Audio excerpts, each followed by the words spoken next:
Buenas. Ante todo doy las gracias a Copedu por esta invitación para que pueda dar un pantallazo de la situación económica del país, para que las demás cooperativas del país pues puedan en un momento determinado pues tener algunas ideas de cómo está la economía panameña.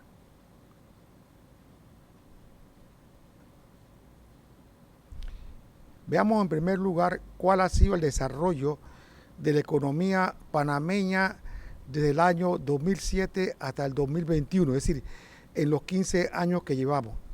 Como ustedes pueden observar la gráfica, allí aparecen los valores que ha tenido la economía en millones de balboas en el eje izquierdo y arriba la gráfica de la tasa de crecimiento. Noten ustedes que en el 2009 la economía panameña tuvo un crecimiento de 1.2 y a partir de allí se dispara al 2010 y al 2011 llegando a tener un crecimiento de 2 dígitos, 11.3. Recordemos que en el 2009 fue la gran crisis mundial o la gran recesión mundial en donde toda la economía del mundo sufrieron el problema de recesión causado por el problema de la vivienda. La economía panameña fue una de las pocas economías de América Latina que no cayó, sino que creció a pesar de todo eso del 1.2%, no llegó a la recesión. Eso se debió que en el 2009 y hasta el 2016 se da la construcción del canal de Panamá, el tercer juego de esclusa. Ese tercer juego de esclusa, como ustedes pueden ver, trae impacto rápidamente al crecimiento económico.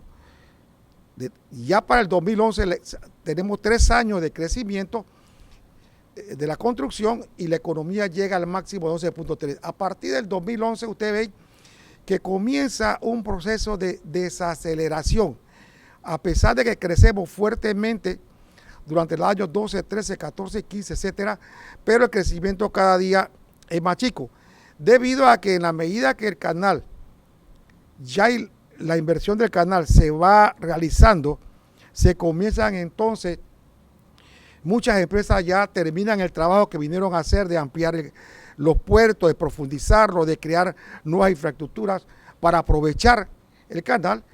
Va poco a poco la economía desacelerándose, llegando incluso al 2019 a un crecimiento de 3%. Es decir, tenemos que tener presente que antes de la pandemia ya la economía panameña iba cayendo poco a poco. A partir del 2009, el impacto de la pandemia fue fuertísimo. Fue de menos 19.9%, casi un 18%.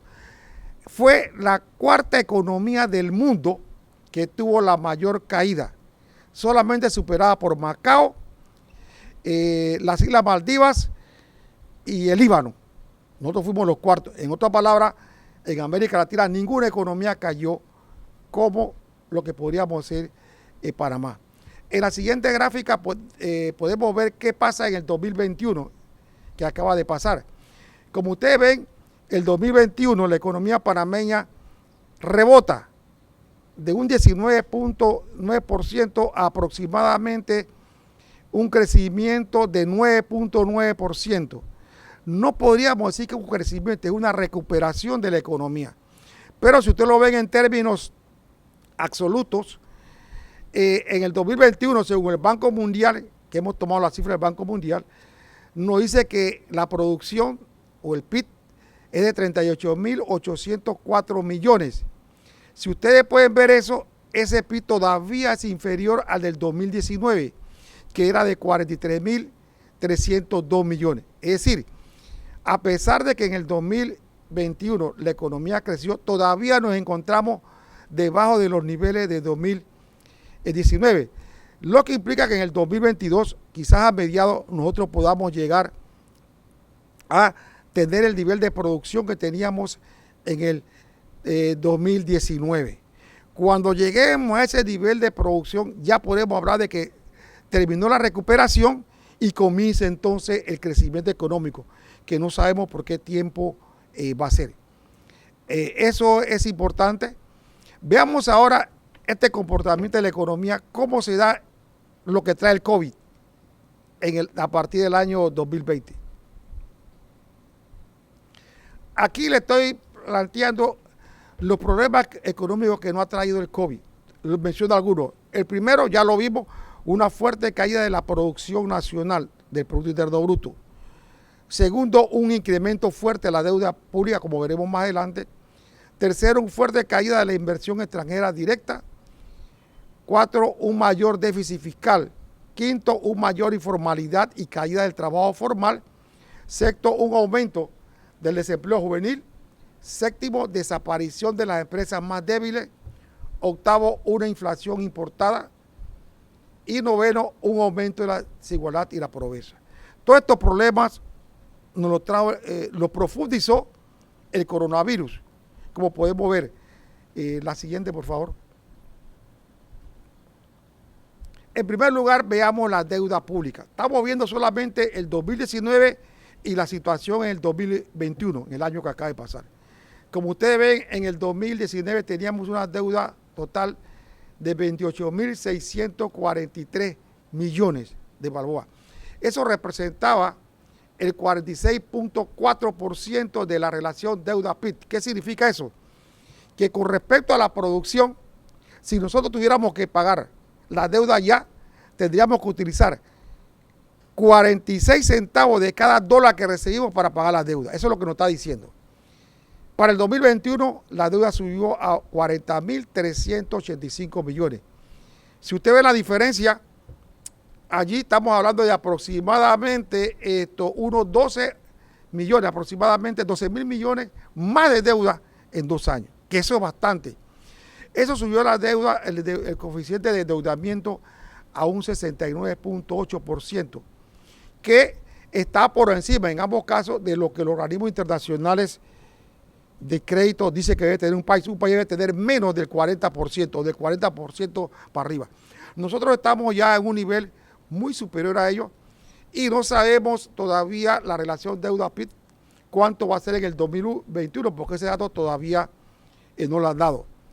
Lo cierto es que hay que decir algo, la deuda, el 80% de la deuda pública está a tasa fija, es decir, que no va a ser afectada por las variaciones del mercado de la tasa de interés. Esa es una ventaja, pero si hay un 20% que es afectado. Lo más preocupante aquí de la deuda pública es que nosotros por primera vez estamos yendo a los mercados financieros a pedir prestado, fundamentalmente no para invertir en carreteras, escuelas, en gasto social, sino que estamos invirtiendo para pagar planilla o gasto de funcionamiento. Eso nunca se recomienda a nivel internacional. Cuando se pide deuda se piden préstamos, debe ser para hacer una inversión que va a tener un efecto multiplicador en la economía, para hacer un puente, una carretera, etcétera. Pero la gran mayoría de la deuda que estamos viendo, que tuvimos que coger para el 2020 y 2021, es para pagar la planilla oficial. Primera vez en la historia. ¿Por qué? Porque no había ni para pagar la planilla. Y para darle dinero a la población a través de todos los programas que se han dado de ayuda económica. Eso también era nuevo. Entonces, eso ha traído como consecuencia que la deuda está subiendo. Ahora, a pesar del gran endeudamiento que tiene Panamá, nosotros, hay que decir la realidad, la deuda no está resolviendo los problemas básicos de la población. Y eso es preocupante, porque a pesar de que adquirimos más deuda, los problemas de falta de agua, falta de electricidad, falta de alcantarillado, falta de buenas escuelas, todavía tenemos escuelas ranchos, etcétera, problemas de salud, etcétera, continúan en el país. Entonces, estamos en un momento en que ya el Estado se le está acabando la posibilidad de seguir prestando. En el día de ayer se publicó de que ya el gobierno aprobó hacer unos bonos globales, creo que son por 3.000 millones. Cuando se tira un bono global, lo que estamos haciendo es endeudándonos, o sea, que estamos pidiendo 3.000 millones más de dólares. Incluso la noticia dice que en parte de ese dinero se va a utilizar para el presupuesto del 2022. O sea, que todavía el Estado no tiene totalmente el dinero del presupuesto que se aprobó. Así que parte lo va a financiar con los 3.000 millones de dólares que se acaban de pedir prestado a través de la emisión de bonos globales. La próxima, por favor. En el siguiente cuadro vemos lo que es el déficit fiscal. Esto es importante que lo veamos. En el 2019 teníamos un déficit fiscal de 2.100 millones de dólares. Para el 2020 subió a 5.305, que representó un 10% con respecto al 2019, que fue 3.5. ¿Qué significa un déficit fiscal? Cuando hablamos de déficit fiscal en el gobierno, significa que los gastos que tuvo en el año el gobierno fueron muy superiores a los ingresos que recibió.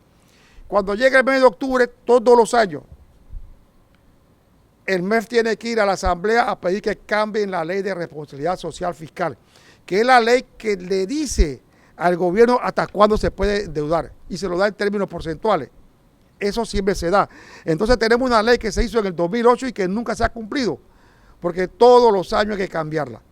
Para este año 2021 se está calculando que el déficit, el permiso que tiene el Estado para que le dio la Asamblea es que se puede endeudar hasta un 7.5% del Producto Interno Bruto, que no sabemos más. Pero los cálculos dicen que va a ser quizás unos 3.500 millones.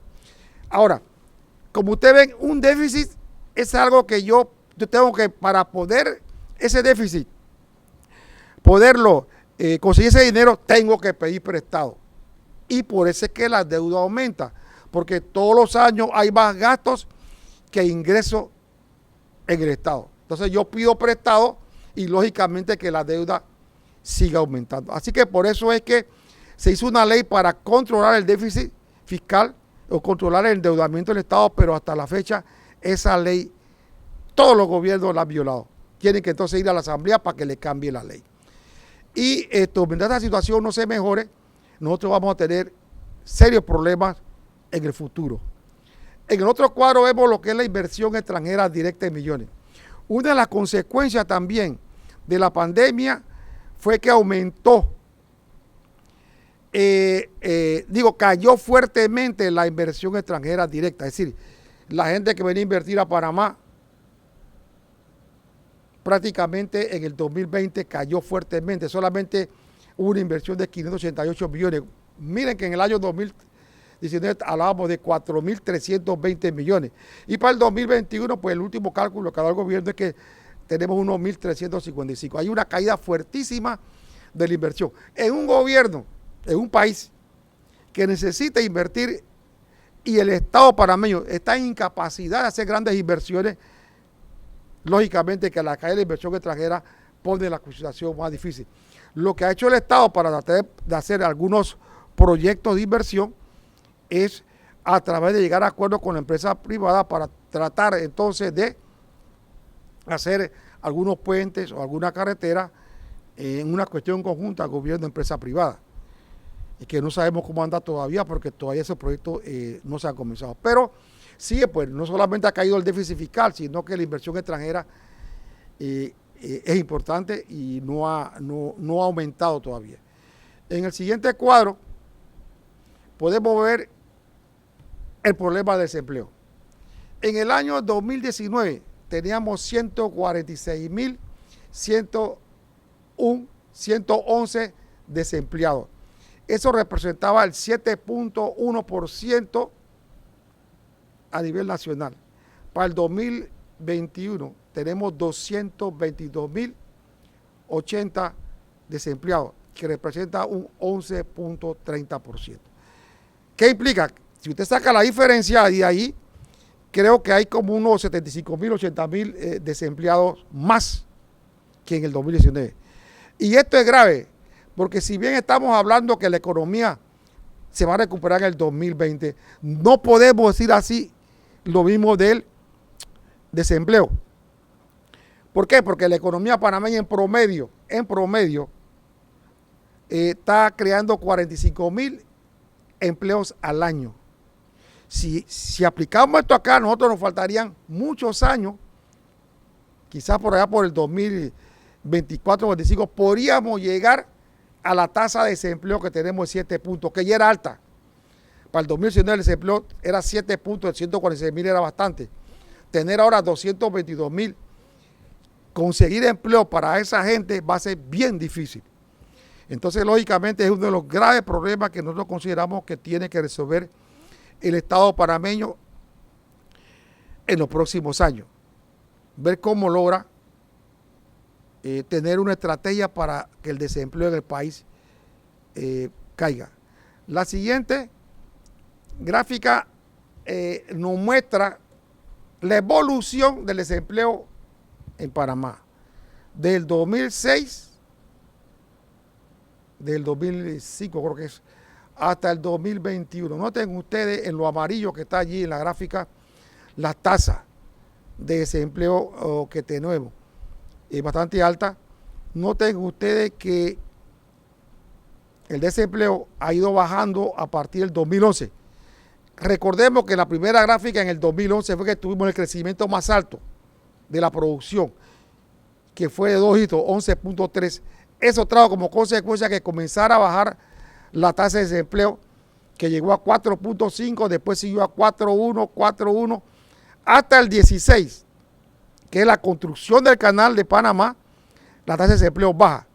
A partir de 2016, que ya termina la construcción del canal, el desempleo en Panamá comienza a subir de 5.1 a 5.6, sube después a 6.1, a 6, a 7, y en el caso del 2020 con la crisis subió a 18.1%.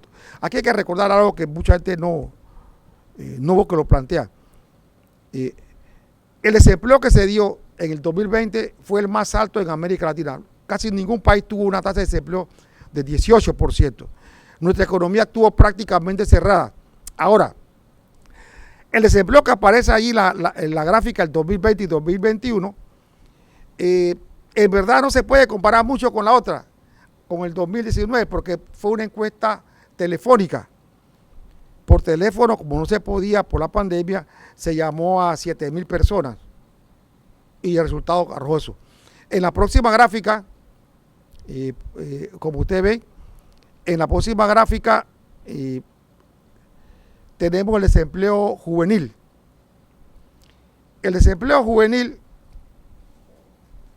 es el que más preocupa. Noten ustedes que como ese desempleo juvenil,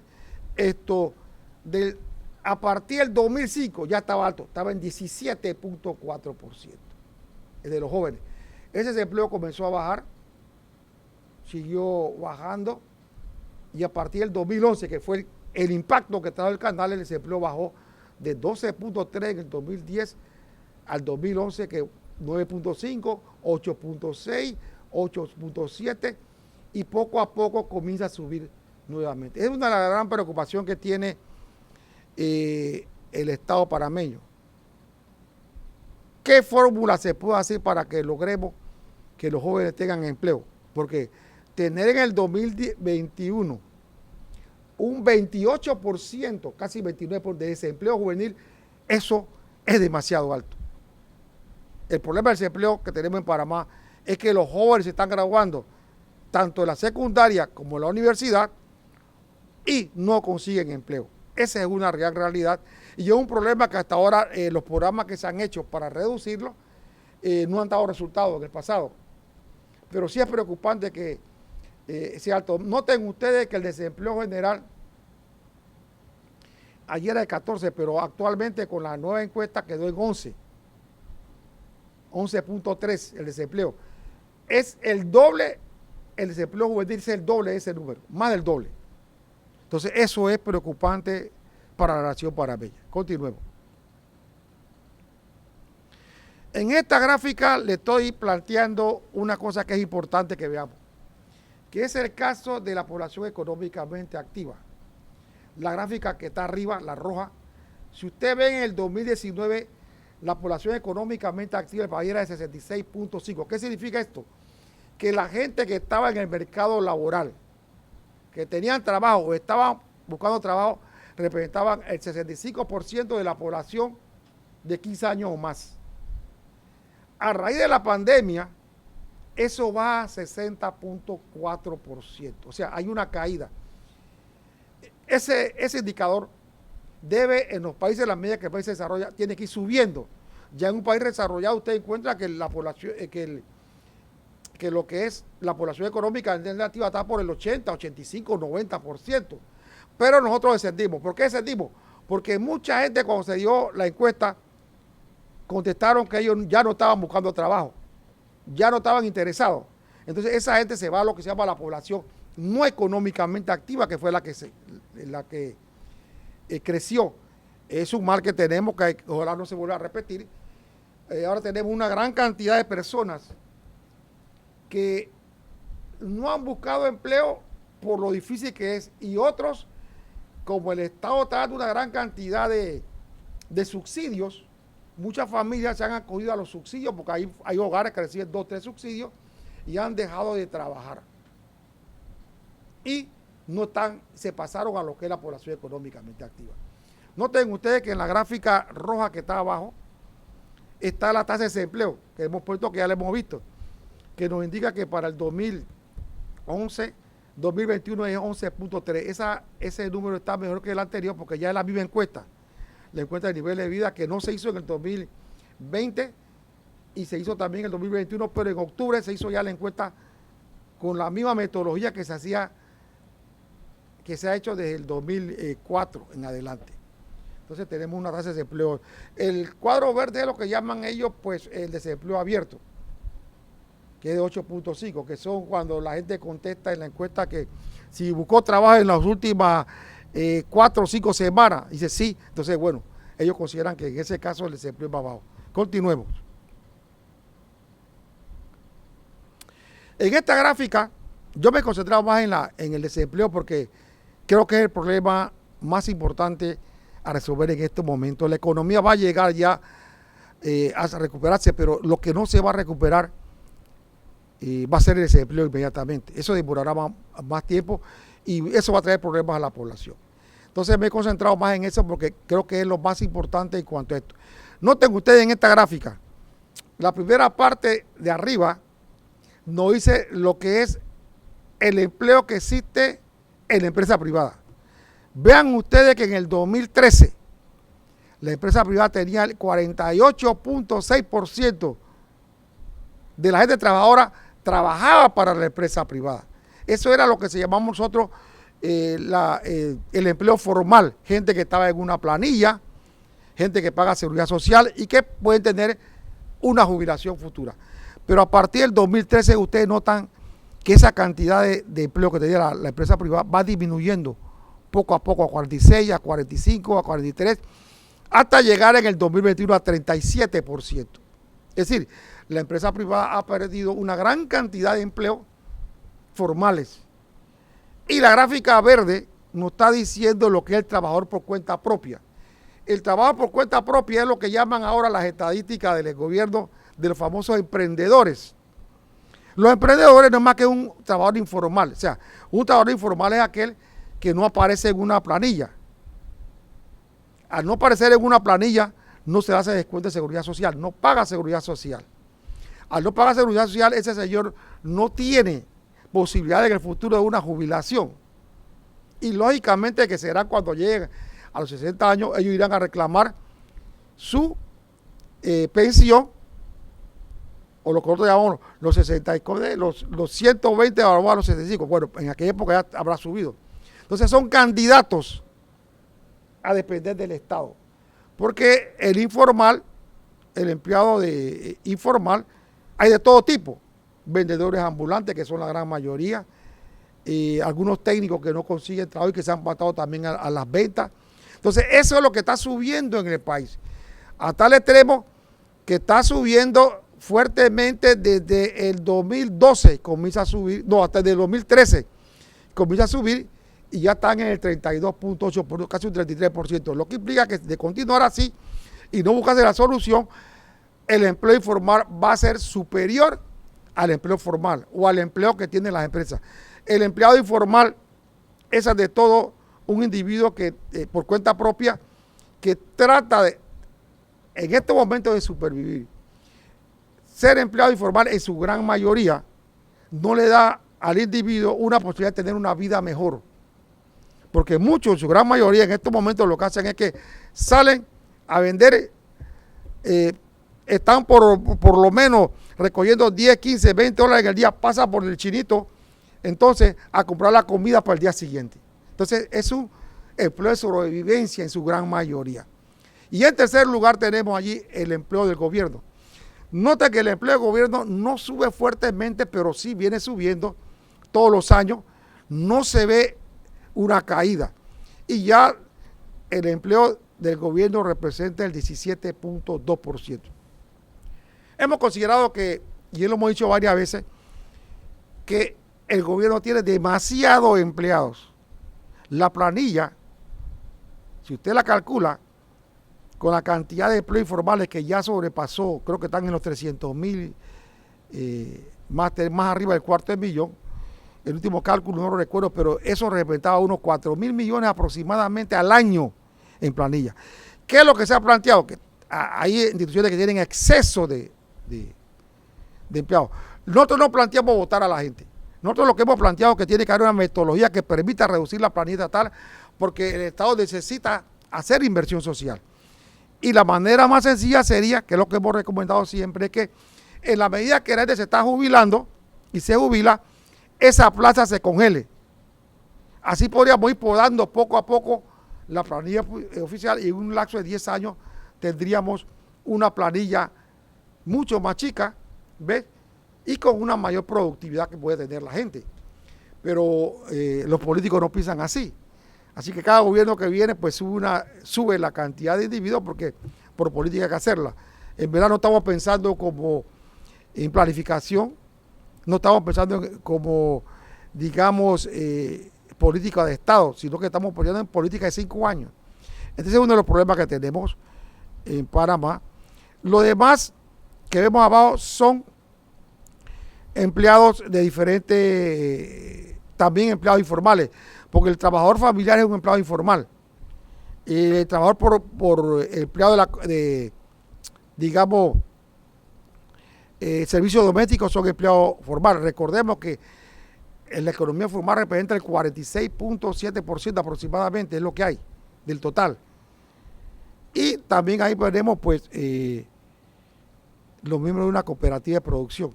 Como ustedes pueden ver esto, también, pero ahí sí no podemos decir que son grandes, pero sí aparece la cantidad que tenemos. Entonces, viendo la próxima gráfica, podemos decir, veamos un poco el trabajo informal, porque ese también es un problema básico que hay que resolver. ¿Por qué hay que resolver el problema informal? Porque a la medida que sean informales, ellos no cotizan al Seguro Social. Y uno de los problemas que ha tenido el Seguro Social es que al caer el trabajo formal cayó en un 35%.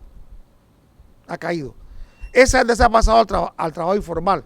Lo que implica que al no pagar cuota obrero patronal, esa gente, el Seguro Social tiene problemas. En la medida que el trabajo informal siga creciendo, el Seguro Social va a tener que depender de lo que le dé el Estado o los acuerdos que se lleven de cómo conseguir dinero para ello. Entonces, en este cuadro tenemos el 2019 y 2020. Me interesa fundamentalmente que vean el total de arriba. Cuando hablamos de empleo informal estamos hablando de la población no agrícola, o sea, la población que se encuentra fundamentalmente en los centros urbanos que trabaja. En el 2019 teníamos 1.594.721 personas. La población informal era de 716.000, que representaba el 44%, casi 45% de la población, que eso es alto, demasiado. En el 2021, como la población económicamente activa bajó, la población ocupada no agrícola, que bajó también a 1.423.000. De esos millones representan el 47.6%. Allí pueden ver ustedes, los que están interesados, le daré la conferencia para que vean el desglose por provincia. Sería largo ver. Pero noten ustedes que en las últimas categorías, las comarcas están con el 93, 78, 80% de trabajador informal. O sea que en la comarca la gente no tiene trabajo formal, en su gran mayoría son artesanos que dentro, poco a poco, en la medida que se vayan ellos logrando llegar a una edad mayor, tendrán que depender del Estado con un cheque. Eso demuestra el grado, el poco nivel de desarrollo que tienen esas provincias. Incluso tenemos el caso de Darién, que tiene 70%. Solamente en la provincia de Panamá la informalidad es 42%, que es una de las más bajas que hay en el país. También la tenemos por hombre allí, que también la puedes ver quiénes son los más informales. La informalidad del hombre para el 2019 es 49%, las mujeres son menores, son 45%. Es decir, la informalidad está acabando más, es más alta en el hombre que en las mujeres. Continuemos. Bien, viendo esto, el pantallazo que hemos dio, vamos a aprender ahora a hablarle cuáles son los problemas pendientes para el 2022 que tiene que resolver el Estado panameño si queremos que la economía crezca, o no. En primer lugar, lo primero que tenemos que hacer es el control de la pandemia. En estos momentos, 2022, a diferencia del 2021, que los primeros 15 días la economía estuvo cerrada totalmente, hubo una cuarentena que puso el Estado, la economía estaba abierta, pero hemos estado siendo fuertemente afectada la productividad de las empresas y en el Estado por el Omicron. Si no se controla el Omicron lo más pronto posible, eso va a seguir perjudicando a la economía y ese crecimiento que están hablando mucha gente, entre ellos la CEPAL, que va a ser de 8.2% en el 2022, se va a venir abajo. Yo no creo que lo logramos si esto se da. Entonces, lo primero es que hacer todos los recursos necesarios para que en estos meses de enero y febrero se pueda controlar la pandemia y que no siga perjudicando a la economía panameña. En segundo lugar, un problema que tenemos es salir de la lista grises del Gafi y de la Unión Europea. O sea, no tienen en lista porque nosotros no estamos cumpliendo con la ley que aprobamos de blanqueo de capitales y el control del narcotráfico, etcétera. Entonces, los europeos nos están exigiendo eso. Tenemos plazo hasta el 27 de febrero. El 27 de febrero se va a reunir el Gafi y la Unión Europea y nos dirán, si nos meten, si no hemos cumplido, nos van a meter en una lista negra. Y estar en una lista negra significa que mucha inversión que pueda llegar a Panamá no va a llegar. Porque los países le dicen a su empresa, no vaya para allá, esa gente no es fiable. Todo esto pasa. Incluso aquí se han ido una gran cantidad de barcos que tenían corresponsabilidad debido a que esto no se cumplió. Entonces Panamá tiene algo, y hay que decirlo, somos demasiado juegavivos, pues. Así ustedes lo están diciendo, hicieron las leyes, pero como dicen los europeos, el problema no es ese. Ustedes han hecho una ley, pero nosotros no vemos a nadie preso. No vemos a nadie preso ni detenido por los problemas de blanqueo de capitales. No tenemos mucha gente presa por lo que el narcotráfico. Está incrustada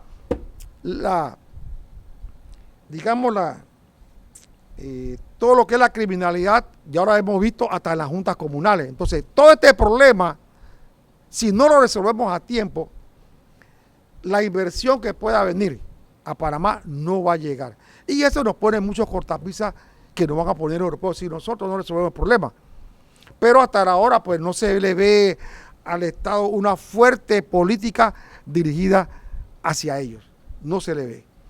Por otra parte, un tercer problema es el problema del Seguro Social, del programa de validez, vejez y muerte de la Caja de Seguro Social. Mire, si el Estado no logra resolver este problema, vamos a ver a la gente en las calles y va a pasar lo que pasó anteriormente con la reforma del Seguro Social, que la gente fue a la calle y hubo muerte.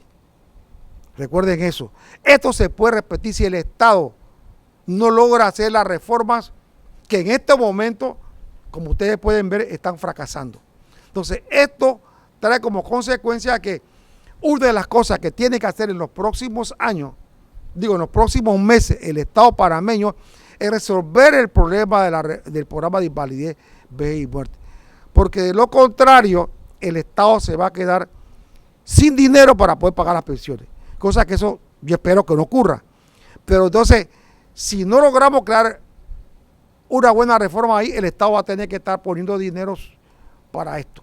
Entonces nosotros creemos de que esto es necesario que se agilice lo más prontamente posible. Otro problema que tenemos es bajar, y como lo hemos visto, bajar la tasa de desempleo. Tenemos una tasa de desempleo de 11.3% altísima, que no logramos bajarla, vamos a tener en los próximos años muchos problemas. Es más, si no logramos bajar la tasa de desempleo, van a haber protestas, porque cuando el Estado comience a quitar los subsidios, las bolsas de comida, los cheques que han mandado a la población, llegará un momento que no puede darlo y la gente va a protestar porque no tiene trabajo. Y ese es un problema que hay. Otro problema es el apoyo a las MIPYMES, a la pequeña, mediana, la micro, pequeña y mediana empresa. Yo creo que uno de los problemas graves que ha tenido el gobierno, uno de los errores más grandes que ha cometido el Estado, es que si bien la micro, pequeña y mediana empresa son las que más trabajo producen en el país y dependen del mercado y producen para el mercado interno, no se le dio los suficientes créditos ni la suficiente flexibilidad en los bancos para que darle préstamos. Yo creo que el Estado debía haber hecho lo que lo hicieron muchos países europeos, que cuando la crisis le prestaron dinero a la población, a la pequeña y mediana empresa, a intereses flexibles, y en muchas partes, muchos países dijeron, me vas a pagar, a comenzar a pagar los intereses, te damos un año de plazo para que tú comiences a pagar los intereses, darle la oportunidad. Pero cuando la gente ha ido a aspirar a los bancos le están exigiendo las mismas condiciones que le daban antes de la pandemia. Entonces el Estado no se ha comprometido a nada. Y el otro error que cometió el Estado fue que parte del dinero se lo dio a la banca privada para ver. Mire, los bancos grandes no tenían necesidad de que el Estado lo ayudara. El Estado inmovilizó $1.000 millones que no utilizó y los puso a disposición de la banca. La banca lo ha hecho, ellos nunca lo utilizaron. Porque la banca no tenía necesidad de ellos. Es más, la banca ha dicho que ellos pueden absorber las pérdidas que se va a dar por la gran cantidad de gente que no va a pagar. Ellos ya lo dijeron, nosotros estamos en capacidad ya de absorber eso. O sea, que eso no le va a causar que la banca va a desaparecer o que los bancos van a crear. Ellos tienen lo suficiente reserva para poder enfrentar eso. Así que el Estado debió haber ganado ese dinero y prestárselo a la MIPYME para que comenzara la gente a interno a trabajar y pudiera entonces mejorar el empleo de Panamá, crecer. Y eso no se ha hecho. Otro de los problemas serios es la calificación de riesgo. Cuando hablamos de la calificación de riesgo, estamos hablando de que hay empresas internacionales que son, y eso no lo podemos ya evitar, que son las empresas que califican cómo está la situación financiera de un país. Y tienen una tabla de cómo hacerlo. Esas son los grandes prestamistas internacionales. Cuando un país le pide prestado, van a comprar bonos, ellos lo primero que hacen es preguntarle a la empresa cómo anda ese país. Si esta empresa le dice, bueno, en ese país no es confiable, no es fiable, no tienen los suficientes ingresos para pagar, pueden tener problemas, los tipos no se arriesgan. Y si se arriesgan, te dice, bueno, yo te presto, pero una tasa mayor de interés. Entonces, si nosotros no hacemos reformas que puedan mejorar la situación, la calificación de riesgo que tiene Panamá puede bajar. Ya bajó anteriormente una empresa, creo que fue, no me acuerdo cuál, Fishing fue la que, no recuerdo bien, pero sí nos dio una calificación menor, pero hasta ahora tenemos la calificación alta, pero puede bajar.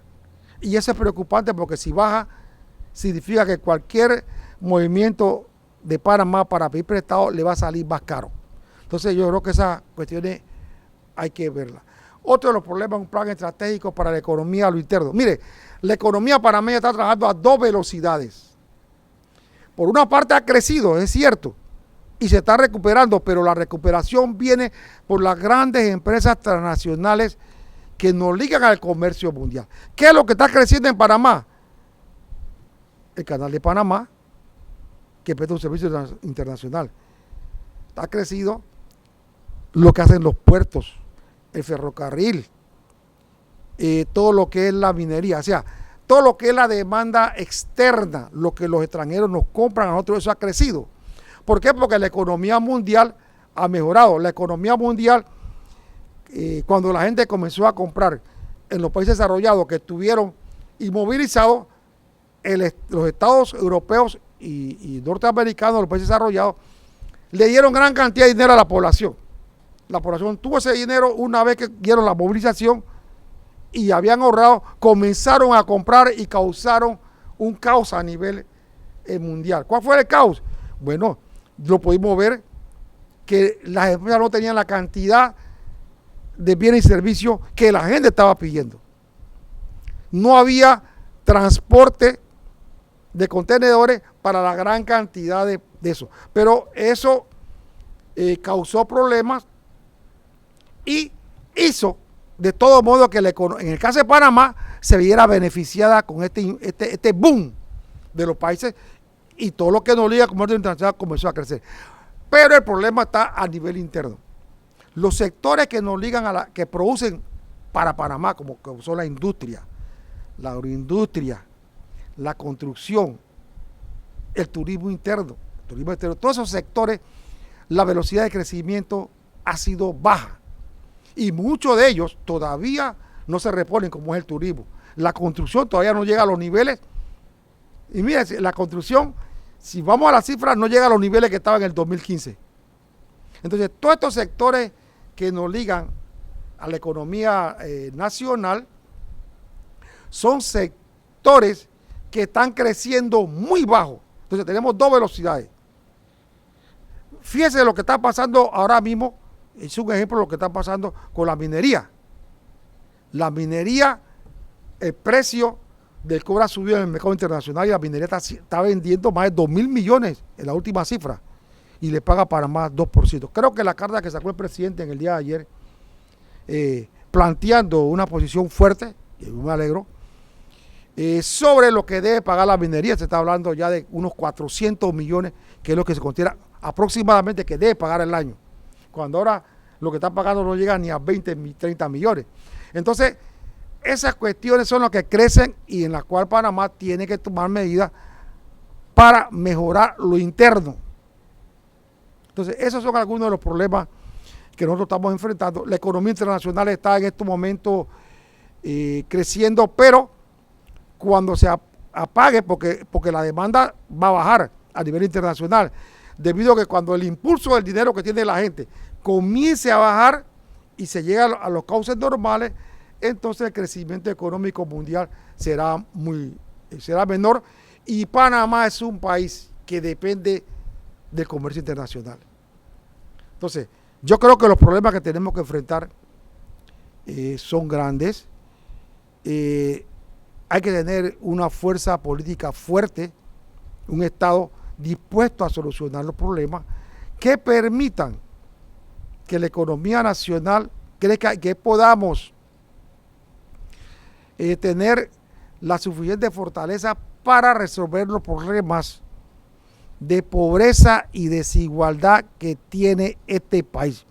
Porque a pesar de que este país es un país que la gente lo ve como un país bastante moderno y la gente se admira cuando viene acá, sigue siendo uno de los países más desiguales del mundo. Y la desigualdad que tenemos en Panamá la reflejamos. La primera es una desigualdad geográfica, para no hablar de las otras. El área alrededor del canal vive mucho mejor que el área que está en el campo. Entonces tenemos una desigualdad geográfica. Una población alrededor del canal de Panamá, en el área canalera, que tiene niveles de vida mucho mayores a la otra población que vive, digamos, en el interior del país, sobre todo en las comarcas, en las áreas difíciles de acceso, donde los niveles de vida son bastante bajos. Entonces, ese problema no se ha resuelto. Y no hablemos con la pobreza, que recordemos que en las últimas cifras que se dieron, teníamos unas 700,000 personas pobres en Panamá.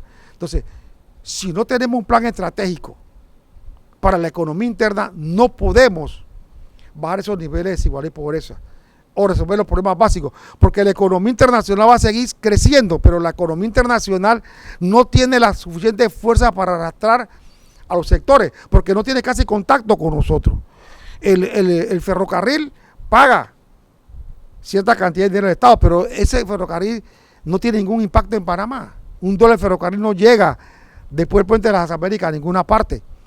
Incluso el mismo canal de Panamá, que ya estamos nos dando 200 millones. No hay un plan para utilizar ese dinero, sino que ese dinero va al bolsón y se puede utilizar hasta para pagar la deuda, cosa que no debería ser, que ya sea para inversión. Entonces, todos estos problemas están por resolverse y creemos de que es necesario pues que en el país comenzamos un debate para ver cómo se elabora un plan estratégico, qué es necesario para poder sacar al país de la desigualdad y la pobreza que se encuentra. Muchas gracias.